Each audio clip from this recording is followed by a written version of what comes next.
कभी कभी लगता है कि मैं कोई कहानी नहीं, बल्कि खुद अपनी जिंदगी जी रहा हूँ। जब भी किसी से अपनी जिंदगी के संघर्ष के बारे में बात करता हूँ, तो ऐसा लगता है कि मैं एक किताब के पन्ने पलट रहा हूँ, जिसमें हर पन्ना एक नई चुनौती, एक नया दर्द और एक नई उम्मीद छिपी हुई है। यह मेरी कहानी है, एक छोटे से गांव के लड़के की, जिसने अपनी जिंदगी के सबसे कठिन रास्ते को अपने सपनों को पूरा करने के लिए चुना।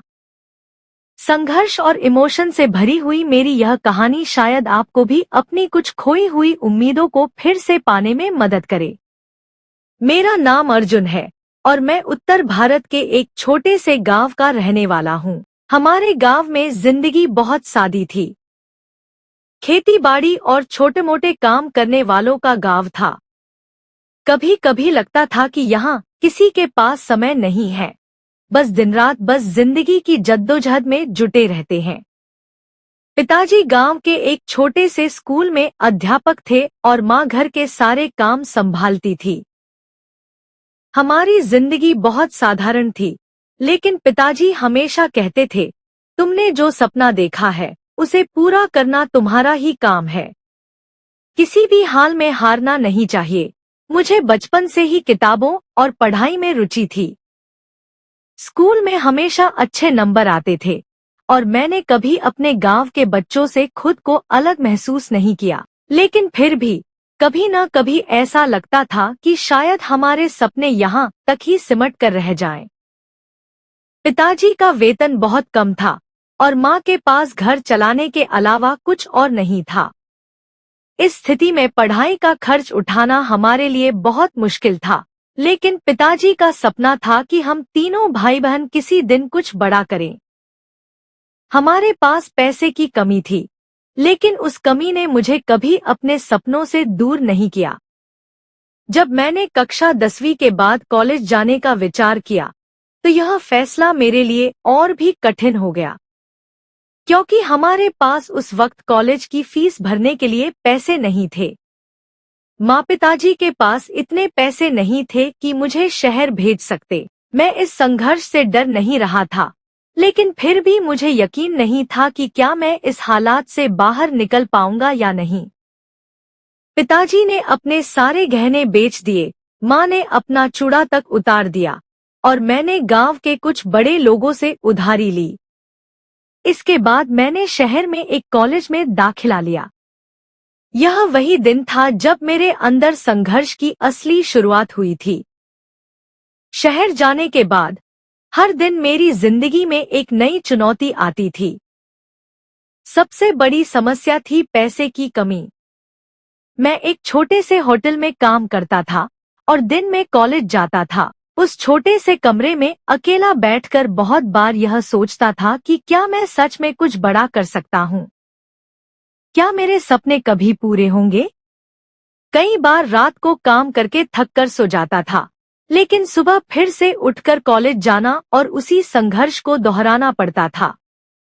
कभी ऐसा लगता था कि शायद मेरी पूरी जिंदगी संघर्षों में ही सिमट कर रह जाएगी, लेकिन तभी पिताजी के वह शब्द याद आते थे, हार नहीं माननी चाहिए बेटा।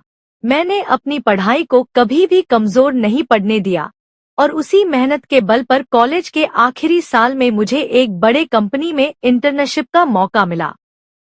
यह मेरे लिए किसी सपने के सच होने जैसा था। इंटर्नशिप के दौरान मुझे कुछ पैसा भी मिल रहा था और मैं सोचता था कि शायद यह मेरी मेहनत का पहला फल है। लेकिन सच तो यह था कि संघर्ष अब भी खत्म नहीं हुआ था। इंटर्नशिप खत्म होने के बाद मुझे नौकरी मिल गई, लेकिन इस नौकरी में भी कई बार ऐसा लगता था कि क्या यह वही रास्ता है जो मैंने अपने सपनों के लिए चुना था। एक दिन जब मैं ऑफिस से लौट रहा था, तो रास्ते में एक बच्चा मिला। उसकी उम्र लगभग 7-8 साल रही होगी और वह फुटपाथ पर झाड़ू लगा रहा था। मैंने उससे पूछा, तुम स्कूल क्यों नहीं जाते? बच्चा थोड़ी देर चुप रहा और फिर बोला, हमारे पास पैसे नहीं है साहब। घर में कोई भी पढ़ाई नहीं करता। उसकी बातों ने मुझे भीतर तक झकझोर दिया। उस छोटे से लड़के की आंखों में जो सवाल था, वह मेरे दिल में गूंजने लगा, क्या हम कभी किसी की मदद कर पाएंगे? उस दिन के बाद मैंने सोचा कि मुझे अपनी पूरी ताकत उन बच्चों की मदद में लगानी चाहिए, जो मेरे जैसे हालात में जी रहे हैं।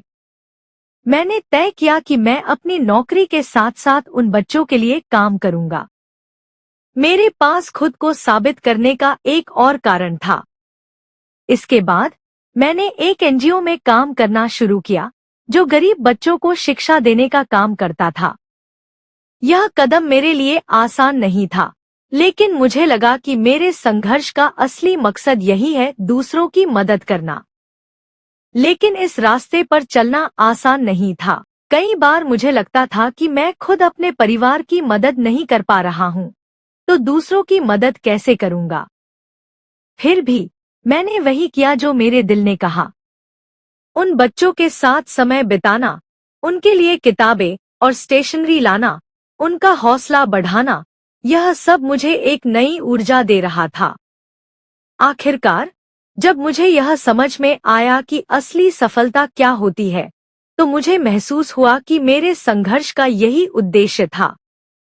मेरी जिंदगी का हर पल, हर दर्द, हर खुशी, सब कुछ अब मुझे महसूस होता है कि मेरे पास वो ताकत थी, जो मुझे सही रास्ते पर चलने के लिए मिली थी। आज मैं जहां हूं, वहां तक पहुंचने में बहुत सी मुश्किलें आईं। कभी कभी लगता था कि मैं हार जाऊंगा, लेकिन हर बार मेरे अंदर एक आवाज उठती थी, तुम्हारी जिंदगी की सबसे बड़ी लड़ाई अभी बाकी है, अर्जुन। मुझे लगता है कि वही संघर्ष, वही मेहनत और वही दर्द मुझे मेरी मंजिल तक लेकर आए थे। आज जब मैं पीछे मुड़कर देखता हूँ, तो मुझे समझ में आता है कि जिंदगी के सबसे कठिन रास्ते पर ही हम असली ताकत और पहचान पाते हैं। अब मुझे यह यकीन हो चुका है कि संघर्ष सिर्फ एक रास्ता नहीं, बल्कि उस रास्ते पर चलते हुए हम जो कुछ भी सीखते हैं, वही हमें असल में जिता देता है। मेरी जिंदगी की यह कहानी सिर्फ मेरे संघर्षों की नहीं, बल्कि उन सभी लोगों की है जो कभी अपनी मेहनत और संघर्ष को छोड़ते नहीं हैं।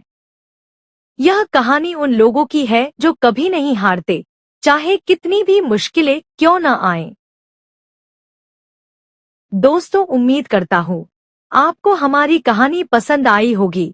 कहानी पसंद आई हो तो वीडियो को लाइक करें, चैनल को सब्सक्राइब करें और हाँ, नोटिफिकेशन बेल को जरूर दबाएं ताकि अगली आने वाली सभी वीडियो सबसे पहले आपको मिले।